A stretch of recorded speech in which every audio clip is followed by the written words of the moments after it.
What makes Demon Slayer look so different from other anime? We're gonna dive into the production of the newest season to try to answer exactly this question. Hi, my name is Damon. I'm a freelance 2D animator with over half a decade of experience, and I'm going to analyze and give some insight on how animation production for a project such as this is handled. But I'm not giving these industry secrets for free, of course. You've got to pay the fee of 1 like, sub, or comment on this video. No worries, I'll wait. Done? Alright, let's get started.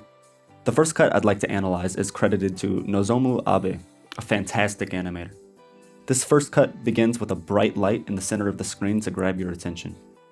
Tanjiro fades in front of it, and then there's a moment of build-up. Because of the flashy and energetic nature of the beginning of the shot, you feel tension in knowing that something is about to come, and so the scene pauses in order to give that tension a moment to settle. The background slowly fades dark, and then there's an eruption of energy. 6 high-energy, high-contrast impact frames back to back, and the moment they settle, the flames emitting from Tanjiro's sword burst with life. It gives this timing a nice punchy 1-2 feel, right? And I think it's a really interesting way to show the high-octane nature of this segment. Dust and wind also begin flying outwards from Tanjiro, and then we get one last beautifully crafted impact frame before Tanjiro's previously still form bursts to life and dashes swiftly towards the camera. It's done quickly, in only 5 frames, with Tanjiro's silhouette being highlighted by the burst of fire in the background, directing your eye back from the flames to him. A genius way of redirecting the motion of the scene. I'd like to point out specifically how the scene's timing has been constructed. There's an impact, and then a short pause before the next major motion. Sometimes there is an impact, a short pause, a larger impact, then a larger pause, rinse and repeat. This is a great way of getting the audience's attention. Instead of overwhelming the viewer with a lot of high-octane action, there are pauses in between that allow the viewer a moment to mentally catch up, only to be succeeded by a more impactful section. The scale of the scene gradually gets larger, the motion gradually gets faster, and every once in a while, it falls back off so that the next section can catch your attention once again. There's a sense of contrast all over Studio Ufotable work, whether it be brightness, saturation, scale, or in this particular case, contrast through timing. It's quite beautiful. What I found in this next section is equally interesting to me. In motion, the section where Tanjiro slices the demon's neck looks like one smooth cut, but by slowing it down, it now looks more like 3 distinct cuts, at least to me. There's this first cut that shows the demon's expression as the screen lights up red, but then it cuts to another angle right as the sword obstructs the viewer's vision. Then there is another transition of 2 well-placed impact frames before we cut to another camera angle where both the demon and the sword are at a slightly different angle. The angles are so similar that it gives the illusion that the camera is rotating around the neck of the demon as the sword slices through it, but in reality, it's 3 simple cuts cleverly stitched together in quick succession. I've not seen a rotation done like this before, but I found how well it works quite fascinating. And while we're on this cut, there's something else I've noticed with this one that I find intriguing. Traditionally, keyframe artists draw the main keyframes within a cut, then the cut is passed off to a junior artist for a process known as in-betweening. Essentially, the in-between artist places 2 keyframes on a light table so that they can see through them, and then quite literally draws in between each line of the key drawings. This eventually results in a new frame, referred to as an in-between frame. Ufotable does this as well, of course, however they also make use of an auto in-betweening software in the industry called Kakani. Kakani is capable of making these sort of in-between drawings without the use of an in-between artist. However, details between key poses have to be a lot closer together than normal due to limitations of the software. It isn't perfect. Ufotable uses Kakani on a lot of extremely slow motion segments, but also a lot on their effects work. I am unsure if this particular cut uses Kakani, as it does look more fluid than most Kakani in-betweens do. However, if you look extremely closely at this one, it could be possible it's been done here too. I found 4 frames that could very well have been the original keyframes, and outlined the path of motion of segments of the drawing between them. Instead of moving in arcs, as most organic drawings tend to, the lines of motion are perfectly straight. Now I don't mean that the shapes used have straight edges. Of course, the keyframes drawn by the human still contain many organic shapes, but try placing your eye on one specific section of the frame and trace its path of movement. It doesn't feel very organic, does it? At least not to me. It's very clever use of the technology, if that is what it is, of course. I'm having a tough time telling. After this cut, Abe directs your eye with a perfectly horizontal line in the center of the screen and allows your eye time to breathe for a moment before the next burst of energy comes, a return of that 1-2 timing I was talking about earlier. A lot of contrast between very fast and very slow movements in the scene, and I think that really helps to elevate it.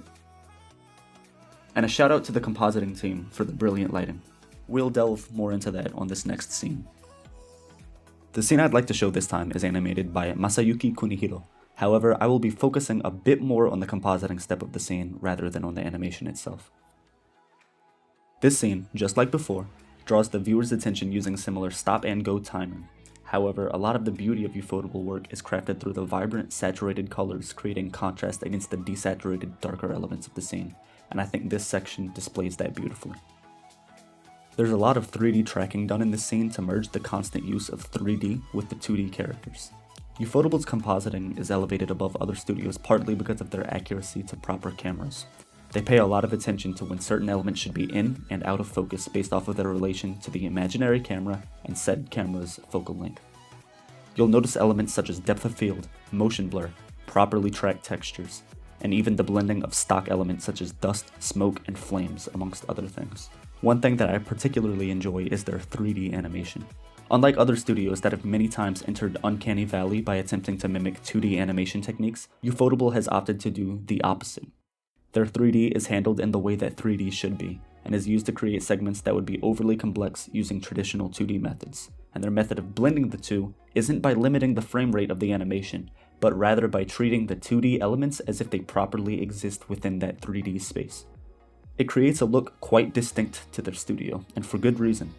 I'd love to see other studios adopt similar methods going forward, as I find it much more visually appealing. And look at all these bright, saturated glows, drawing your eye always to where it needs to be. It really helps all of the supernatural elements of the scene stand out, but even these are treated as if they are proper light sources. They light up everything surrounding them accordingly. I've seen visual effects studios fail to do this, yet Ufotable does it beautifully. And here's the third cut I've opted to show for this breakdown, and just like the last two, you'll see very similar choices made that we've previously talked about. That snappy timing is back, 2D and 3D blended seamlessly through both the backgrounds and these fish creatures, but moving past those, I've chosen to highlight this because of the beautiful way it integrates this mist footage. They've done this a lot with Muichiro's breathing style this season, and it really helps him to feel distinct. I'm quite blown away with how well they've been able to not only integrate 3D animation into their workflow, but even stock footage such as this. It really gives his fighting style an elegant feel that is quite separated from the Hashira that we've previously met. Another reason I've selected this cut is because I was able to find the original Genga. I think it's really interesting to be able to compare a legitimate production element to the final product. This is what this particular frame looks like before the coloring and post-production stage, as done by the key artist Masayuki Kunihiro. You'll see that the original drawing extends beyond the borders of the frame. Think of it like the margins on the edge of a page for a comic book, but for animation instead. This area is called overflow, and it is extra space left on the borders of the drawing so that camera movement can be applied later without zooming in, as that degrades the quality of the image. Something interesting that I've noticed is the shape of the blood on Muichiro's face. It is the only aspect of the drawing that doesn't align between this original Genga and the final scene. What it looks like the compositing artist did was that they used these original drawings as a reference to track painted blood textures onto the character's face. Really cool to see how the blood is planned into the shot in the Genga versus how it appears in the final piece. Most other anime productions would simply have the blood be a flat color, but Ufotable, as always, goes this extra mile. Here's some other areas in this piece you may find interesting. Here, in the bottom left of the drawing, you can see a B6, the word end, and some strange line markings beneath them both. B6 means that this is the sixth drawing of the B layer. The layers tend to be identified using letters, and the frames within a layer use a circled number. The word end signifies that this is the last frame for this cut, meaning that this layer for this cut contained 6 keyframes. Underneath this, you'll find a timing chart.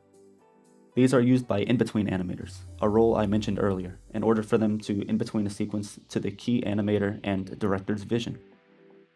The general public tends to have the misconception that animation is magically generated by computers, but this is by no means the case.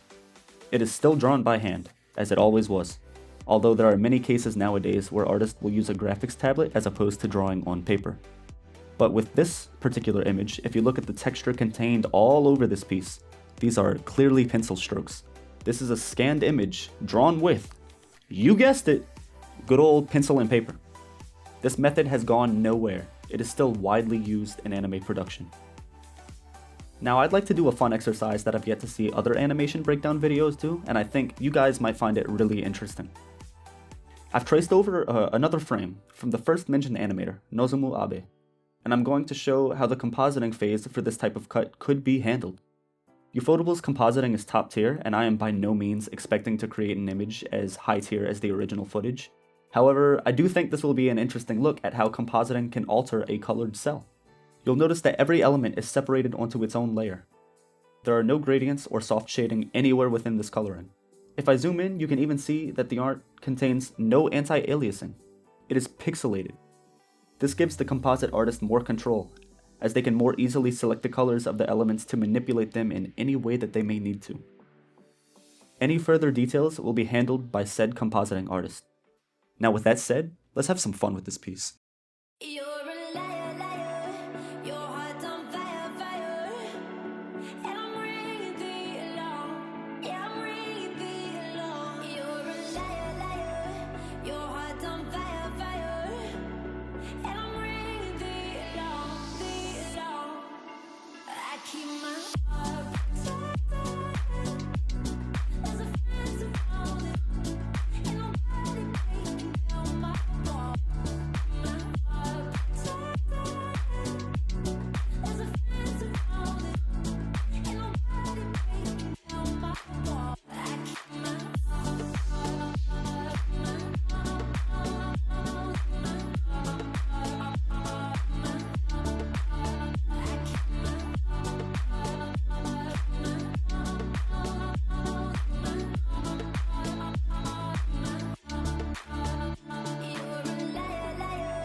For the sake of context, that clip was sped up about 5,000%. I believe the time it took me to composite the entire drawing was around 1 hour and 20 minutes. And that was for a still piece of artwork and not a completed animation, as I don't have access to the original files. I just wanted to take this moment to highlight all of the effort that goes into the compositing step that the average anime fan does not even know exists. I really hope you guys appreciate these compositors as much as I do. They are what really makes this show stand out. If you'd like to see more videos like this in the future, be sure to let me know down below. Let me know what shows you'd like to see covered, maybe particular scenes you'd like to see me break down, and I would love to do more of this style of content. If this video gets enough engagement, I would love to do more of these. Thank you everyone for your time of day, and I hope the rest of yours is a good one.